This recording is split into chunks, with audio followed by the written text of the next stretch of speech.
मित्र हो, शांत आणि गाढ झोपेचा प्रसन्न अनुभव घेण्यासाठी अगदी लगेच डाउनलोड करा आमचे नींद ॲप.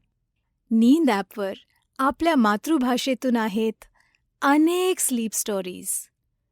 त्याबरोबर तणावमुक्त करणारं संगीत आणि मार्गदर्शक ध्यान सत्रेही. आणि हे सगळं जाहिरातीशिवाय नींद ॲपवर ऐकता येईल.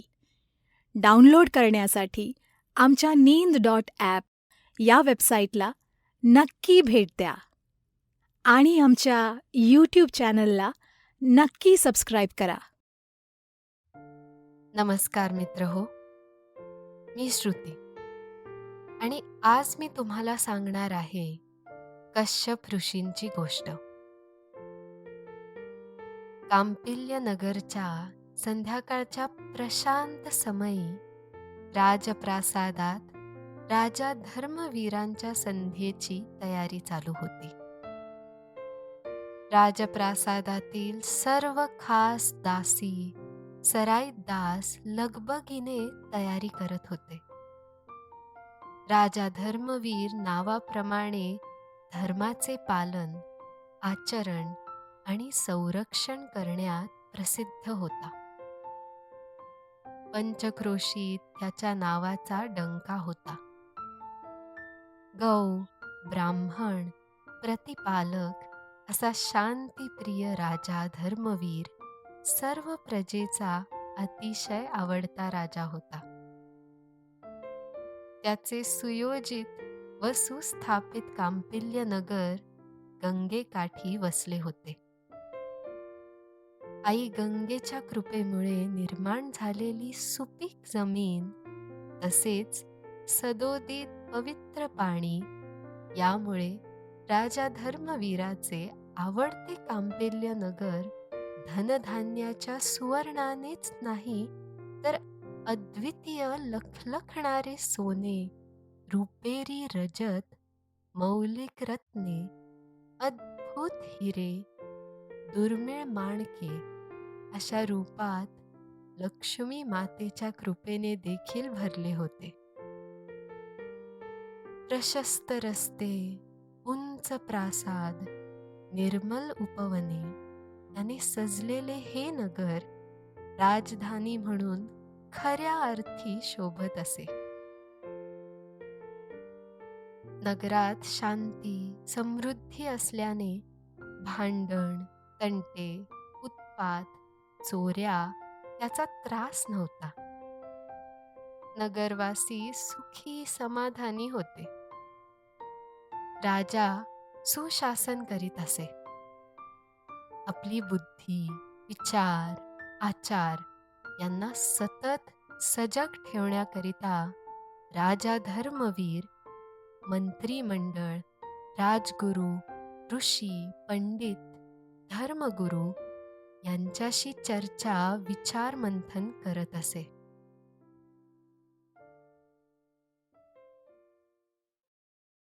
पुढची गोष्ट ऐकण्यापूर्वी मन थोडं शांत करूया. आता आपण आपल्या आसपासचे तीव्र दिवे बंद करून मंद दिवे सुरू ठेवा. अगदी शांतपणे आपल्या जागेवर शक्यतो आडवे झोपा आणि एकदम अलगद आपले डोळे बंद करा. आता हळूवारपणे आपल्या शरीराला आराम देण्याचा प्रयत्न करा. शरीर तणावमुक्त करण्याचा प्रयत्न करा. आपलं शरीर हवेवर तरंगतंय इतकं हलकं करण्याचा प्रयत्न करा. शरीरावर, मनावर कोणताही ताण येऊ देऊ नका. डोक्यात, मनात सुरू असलेले सर्व विचार, चिंता दूर करण्याचा प्रयत्न करा. त्यानंतर येणारी शांतता अनुभवण्याचा प्रयत्न करा. मनात येणाऱ्या सर्व सकारात्मक, नकारात्मक विचारांवर विचार करू नका. आलेल्या विचाराला का आलास विचारू नका. चाललेल्या विचाराला का चाललास विचारू नका. आता आपले हात कोणताही ताण येणार नाही अशा पद्धतीने मांडीजवळ ठेवा. आता आपल्या श्वासांवर लक्ष द्या. मुद्दाम दीर्घ किंवा संथ श्वास घेऊ नका. फक्त लक्ष द्या. आपण घेतलेला श्वास कसा नाकाद्वारे, घशाद्वारे आपल्या छातीपर्यंत जातो याकडे लक्ष देण्याचा प्रयत्न करा. फिरून पुन्हा तो छातीद्वारे, घशाद्वारे, नाकावाटे कसा बाहेर पडतो हा प्रवास समजून घेण्याचा प्रयत्न करा. पुन्हा नेहमीच्या गतीने श्वास घ्या. श्वासाकडे लक्ष द्या. तुम्हाला आपलं चंचल मन शांत होत जातंय असा अनुभव येईल.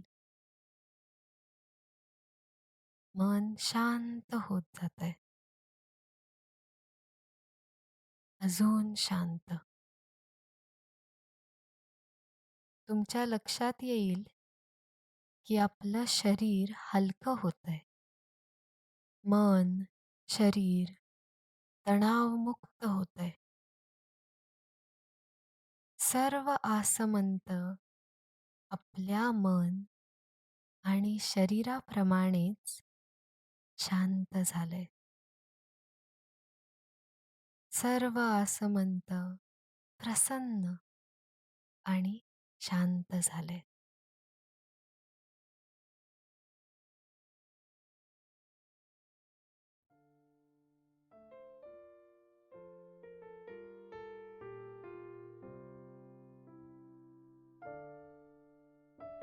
संध्यावचन करण्यास ऋषी देवकृप नेहमी राजा धर्मवीरासोबत असत.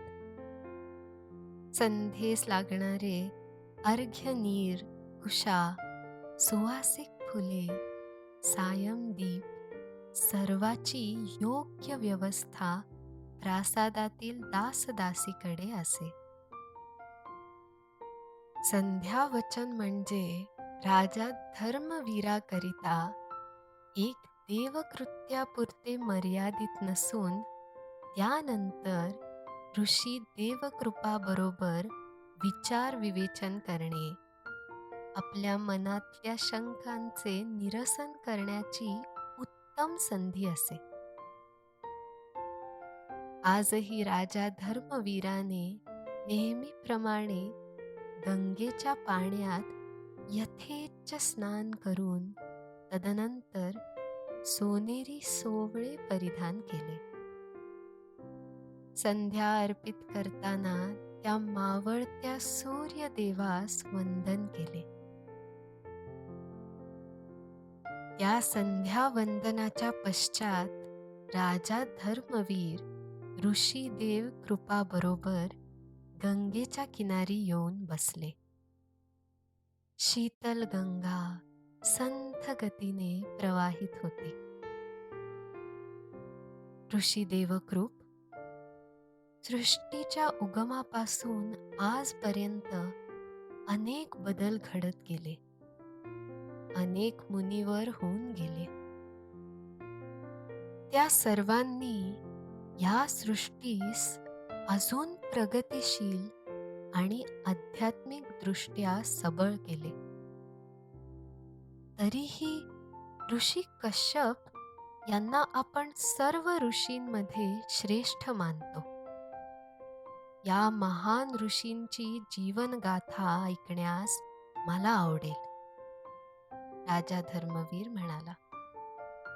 ऋषी देवक्रोप मंद हसले. राजन, ह्या जीवसृष्टीच्या विकासाबाबत जेव्हा आपण चर्चा करतो, तेव्हा सृष्टीच्या उगमापासून ज्या घटना घडत गेल्या त्या महत्त्वाच्या ठरतात. सारे जीवजंतू, मानव यांची उत्पत्ती देखील त्याच उगमबिंदूपासून पुढे होत गेली. सर्वप्रथम परमपिता परमेश्वर भगवान विष्णूच्या नाभीतून आविर्भूत चतुर्मुख श्री ब्रह्मदेवांची उत्पत्ती झाली. तुम्ही हे तर जाणताच की श्री ब्रह्मा, श्री विष्णू आणि श्री महेश या आदिदेवता आहेत. आदिदेवता म्हणजे सर्वप्रथम त्याच आणि त्यांच्यापासून उगम किंवा उत्पत्ती. तर नाभी कमलातून उत्पन्न झालेल्या श्री ब्रह्मदेवांनी आपल्या मानसशक्तीने मारीची, नेत्रांनी अत्री, मुखाने अंगिरस, कानाने पुलत्स्य, नाभीतून पुलह, हातातून कृतू, त्वचेतून भृगू, अंगठ्यातून दक्ष, छायेतून कंदर्भ, मांडीतून नारद आणि शरीरातून मनु असे महान ऋषी प्रकट केले. या प्रथम ऋषीतील ऋषी कंदर्भ यांची कन्या कला आणि ऋषी मारीची या दाम्पत्याला झालेले सर्वात श्रेष्ठ पुत्र म्हणजे ऋषी कश्यप. ब्रह्मपुत्रा दक्ष प्रजापतीने आपल्या पत्नी अक्षणीच्या गर्भातून 66 कन्यांना जन्म दिला. त्यातल्या 13 कन्यांनी ऋषी कश्यपांशी विवाह केला. मुख्यतः याच 13 कन्यांपासून सृष्टीचा विकास झाला आणि म्हणूनच कश्यप ऋषींना सृष्टीकर्ता मानले जाते. अदिती, दिती, दनु, काष्ठा, अरिष्ठा, सुरसा, इला, मुनी, क्रोधवशा, सुरभी, ताम्रा, विनता, कद्रू, पतांगी आणि यामिनी अशा ऋषी कश्यपांच्या भार्या आदी स्त्रिया झाल्या. ऋषी देवकृप या दिती आणि आदिती अनुक्रमे दानव व दैत्य यांच्या माता आहेत ना? राजा धर्मवीर पुसता झाला. एवढेच नाही राजन, आपल्या परंपरानुसार देवता, दैत्य, दानव, यक्ष, गांधर्व, रक्षा, नाग या सर्वांचे जनक पिता ऋषी कश्यप आहेत. या महान ऋषी कश्यपांचे शिष्य कोण हे ठाऊक आहे का तुला राजन? साक्षात ऋषी जमदग्नी व मत रेणुका यांचे पुत्र. उन्मत्त क्षत्रिय राजांचा संहार करून पृथ्वीला पापमुक्त करणारे श्री विष्णूंचा 6वा अवतार मानले जाणारे भगवान श्री परशुराम. एकदा शस्त्र खाली ठेवल्यानंतर परशुरामांनी क्षत्रियांशी वैरभाव सोडून दिला व ब्राह्मण, क्षत्रिय या सर्वांना समभावाने अस्त्रविद्या शिकवायला सुरुवात केली. परशुराम यांनी ज्या क्षत्रिय वधासाठी मोहिमा केल्या, त्यामुळे संपूर्ण पृथ्वीवर त्यांचे स्वामित्व आले. त्यामुळे त्यांना अश्वमेध यज्ञाचा अधिकार प्राप्त झाला व त्यांनी अश्वमेध यज्ञ केला. यज्ञाच्या शेवटी या यज्ञाचा अध्वर्यू ऋषी कश्यप याला परशुरामांनी सर्व भूमी दान केली. जोपर्यंत परशुराम या भूमीत आहे, तोपर्यंत क्षत्रिय कुळांचा उत्कर्ष होणार नाही, हे जाणून ऋषी कश्यपांनी भगवान परशुरामाला सांगितले, आता या भूमीवर माझा अधिकार आहे. तुला इथे राहण्याचाही अधिकार नाही. काही क्षत्रिय राजवंशाचा शोध करून ऋषी कश्यपांनी आर्यावर्तात पुन्हा राज्य निर्माण केले व विस्खळीत झालेली समाजघडी पुन्हा नीट बसवली. यानंतर भगवान परशुराम यांनी समुद्र हटवून स्वतःचे क्षेत्र निर्माण केले आणि महेंद्र पर्वतावर प्रस्थान केले. अशा प्रकारे केवळ देव, दानव किंवा मानव हेच नाहीत, तर सृष्टीतील एकूण एक जीव ऋषी कश्यप यांच्या आदेशाचे पालन करत आले आहेत. ऋषीवर्य, मला कश्यप या नावाचा अर्थ सांगता का? राजाने विचारताच ऋषी देवकृत म्हणाले, राजा, कश्यप म्हणजे कासव.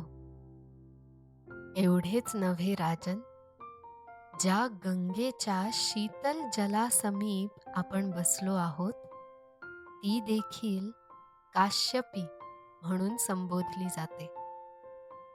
त्याचे झाले असे, एकदा ऋषी कश्यप अर्बुद पर्वतावर ध्यान करत बसले होते.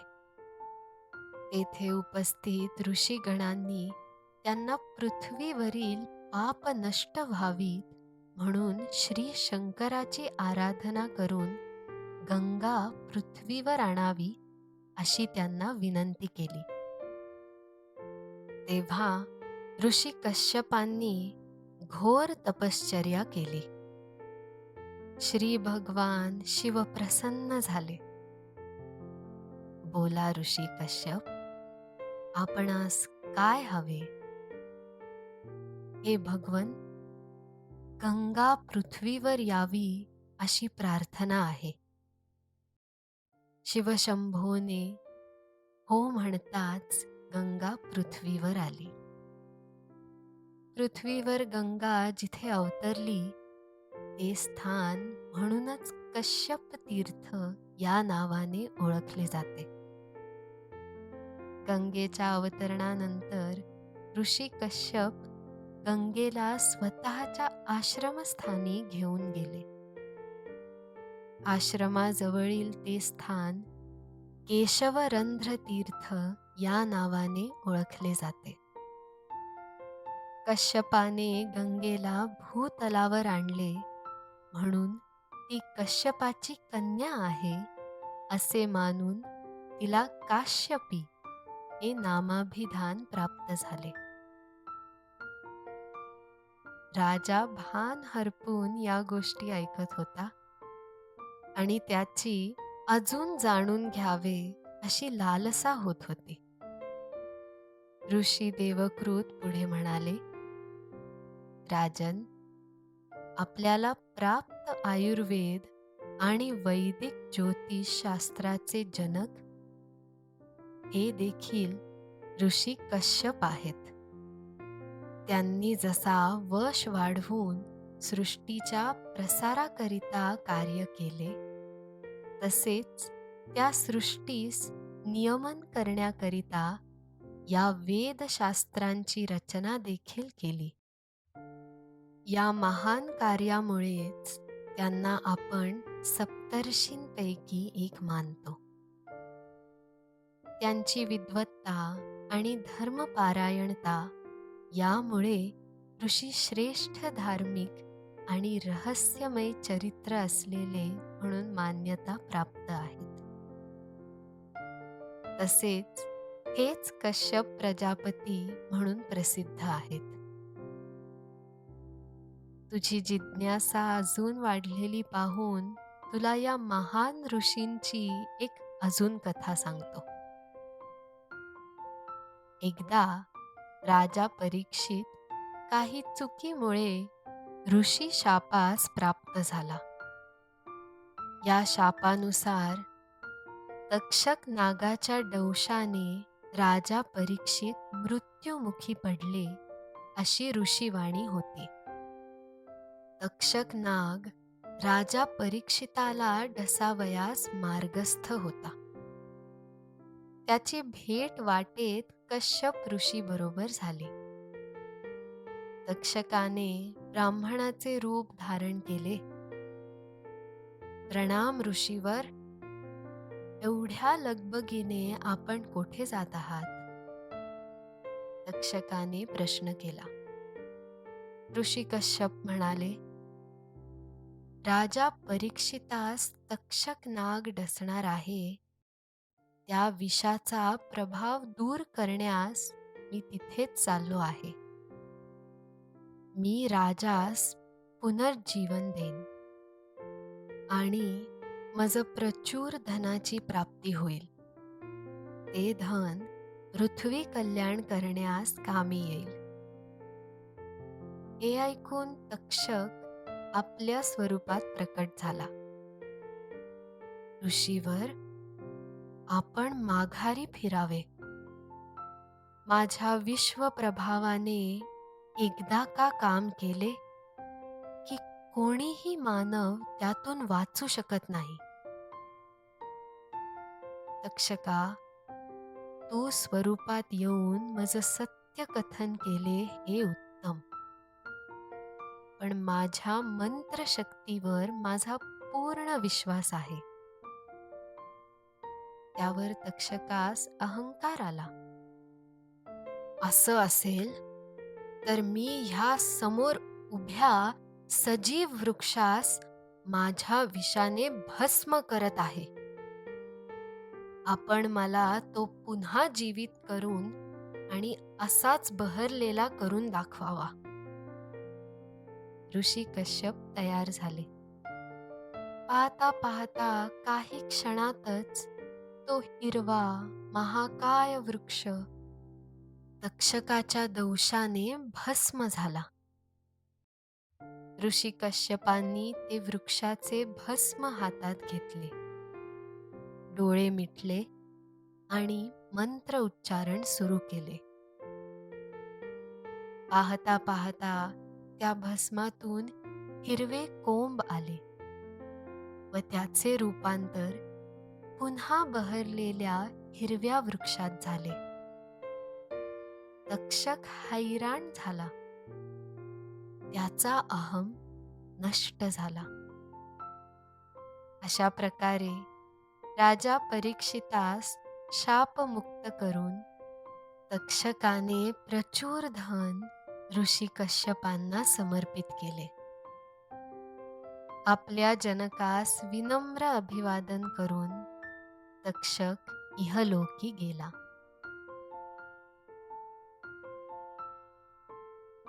ऋषी कश्यपांच्या अनेक भार्या होत्या. त्यांना देवी कद्रू आणि देवी विनता या भार्यांवर विशेष प्रेम होते. एकदा त्या दोघींवर प्रसन्न होऊन ऋषी कश्यपांनी मनात असेल तो वर मागावयास सांगितला. देवी कद्रू म्हणाल्या, मला समान पराक्रमी एक सहस्त्र नागपुत्र व्हावा. देवी विनता म्हणाल्या, मला मात्र देवी कद्रूच्या पुत्रांपेक्षा पराक्रमी 2 पुत्र हवेत. तथास्तु, ऋषी उत्तरले. कालांतराने देवी कद्रू हिला 1,000 नागपुत्र झाले आणि देवी वनिता हिला 2 अंडी प्राप्त झाली.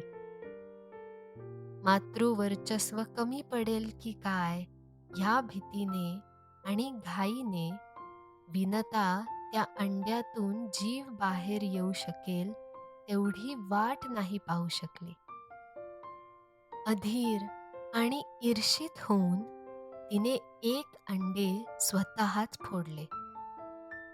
त्या अंड्यातून आलेले बालक अविकसित होते. त्याचा ऊर्ध्व भाग विकसित होता, पण अधोभाग विकसित झाला नाही. पीडेने तो बालक आईस म्हणाला, तुझ्या अधीरपणामुळे मला हे भुगत आहे. तू पुढची 500 वर्ष माता देवी कद्रूची दासी बनून राहशील. आपल्या मातेस दुखी पाहून हे बालक पुढे म्हणाले, दुसरे अंडे जर तू आपणहून फुटू दिलेस तर त्यातून जन्मणारा पुत्र तुला ह्या दास्यातून सोडवेल. तेवढ्यात ऋषी कश्यप तिथे आले. त्यांनी सर्व घटना ऐकली. मंत्र उच्चाराने त्या नवजात बालकास पूर्ववत केले आणि हेच बालक पराक्रमी सूर्याच्या रथाचा सारथी अरुण म्हणून नावारूपास आले. दुसऱ्या अंड्यातून यथासमय दुसरे बालक आले. ते बालक म्हणजे भगवान गरुड. राजा धर्मवीर म्हणाला, ऋषी देवकृत, या सृष्टीचे वेदिक तेज सदैव राखणारा भगवान सूर्य याचे या प्रजापती कश्यपांशी काही नाते आहे का? अतिप्रसन्न होत ऋषी देवकृत उत्तरले, योग्य प्रश्न राजन. पृथ्वीच्या उत्पत्तीच्या वेळेस सर्वत्र अंधाकार होता. प्रकाशविरहित पृथ्वीवर जीवन जोपासण्याकरिता श्री ब्रह्मदेवानी पहिला ओंकार उद्गारला. त्यातून संपूर्ण तेजस्वी सूर्य प्रकट झाला. त्याच्या प्रखर तेजाने संहार होऊ नये म्हणून श्री ब्रह्मदेवानी त्याला महातेज स्वतःच सामावून घेण्यास सांगितले. त्याने ती आज्ञा पाळली आणि ते सर्व तेज स्वतःच धारण केले. या सूर्यालाच प्रसन्न करून घेण्यासाठी ऋषी कश्यपांची पत्नी अदिती हिने घोर तपश्चर्या सुरू केली. तिच्या तपश्चर्येला प्रसन्न होऊन सूर्यदेवानी आपले सुषुम्ना किरण रूपाने तिच्या गर्भात प्रवेश केला. गर्भावस्थेत देखील ऋषी पत्नी अदिती अनेक व्रतांचे पालन करीत असे. ऋषी कश्यप चिंतित होऊन अदितीस म्हणाले, भार्ये, या नाजूक अवस्थेत असे कठीण व्रत करणे योग्य आहे का? अशाने गर्भास इजा होईल. या वचनाने देवी अदिती गहिवरली. तिने आपल्या गर्भातून शिशुरूपी सूर्यास बाहेर काढले. साक्षात भगवान सूर्य प्रकट झाले. हेच बालक पुढे जाऊन भगवान मार्तंड म्हणून प्रसिद्ध झाले. राजन, केवळ पशु पक्षी नाही तर नद्या, सागर हे देखील पृथ्वीचा अविभाज्य भाग आहेत. देवांचा राजा इंद्र ईर्ष्येला बळी पडतो आपले राजसिंहासन डळमळत नाही ना ह्याची त्याला सदैव चिंता असते. त्याला बालखिल्य महर्षीविषयी ईर्ष्या होती.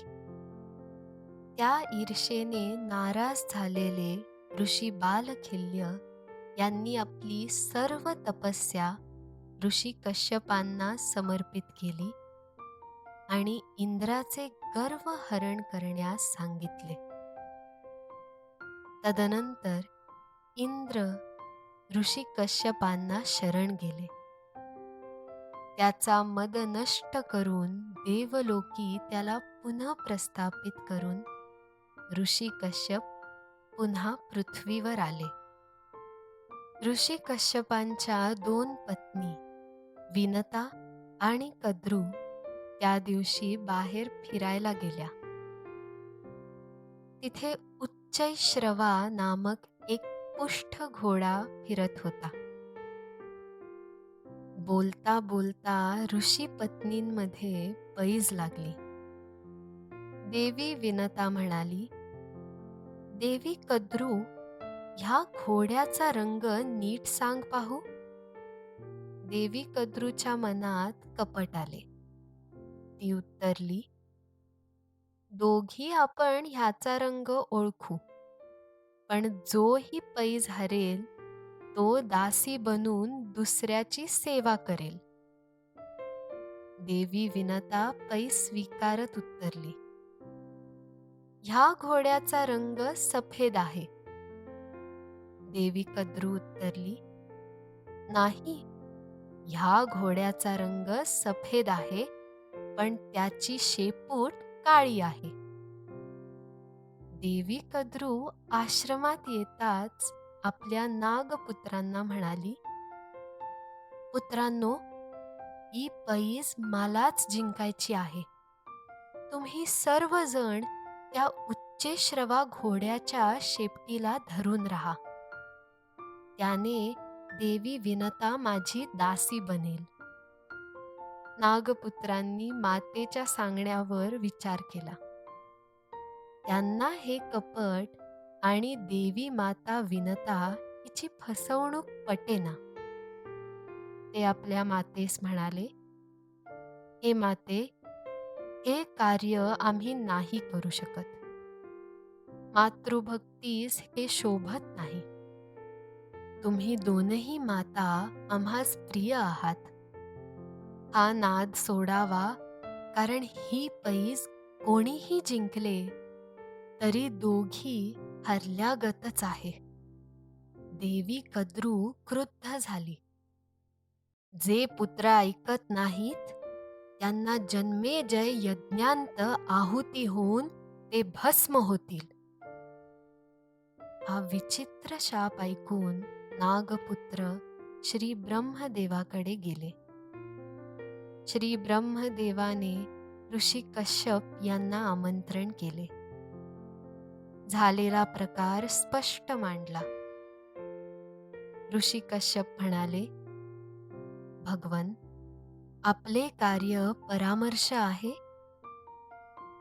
श्री ब्रह्मदेव उद्गारले, ऋषी कश्यप, नागसंख्या पृथ्वीवर झपाट्याने वाढते आहे. विषाचा प्रादुर्भाव मानव जातीस धोकादायक आहे. शाप असला तरी मातेचा असल्याने पुत्र कल्याणाचे होईल. तुम्ही रुष्ट नका हो. हे सर्व सर्प पुन्हा पृथ्वी लोकात प्रकट होतील. ऋषी कश्यप होकार देऊन आश्रमात परतले. या समन्वयासाठी आणि पुढे नागपुत्रांना अशा यज्ञात आहुती न देऊ लागे याकरिता ऋषी कश्यप यांनी श्री ब्रह्मदेवांना तपश्चर्येने प्रसन्न करून घेतले. त्यावर श्री ब्रह्मदेवानी ऋषी कश्यपांना प्रसन्न होऊन वर दिला. तुम्ही नागपुत्र अविषारी करू शकाल. ती विद्या मी आपणास देत आहे. अशाने तुमचे पुत्र आणि तुमची पृथ्वी या दोघांचा सांभाळ होईल आणि मानव जाती तुम्हा सदैव ऋणी राहील. या पौराणिक आणि तात्विक चर्चेस आटपेपर्यंत रात्र झाली होती. मदचांदण्या आणि शांत चंद्र आकाशी प्रकट झाले होते. ऋषी देवकृपांना वंदन करून त्यांचा निरोप घेऊन राजा धर्मवीर परतला ते ऋषी कश्यप यांचे आभार मानत. अर्थात आर्यवर्त अशाच महान ऋषींमुळे सुरक्षित होते.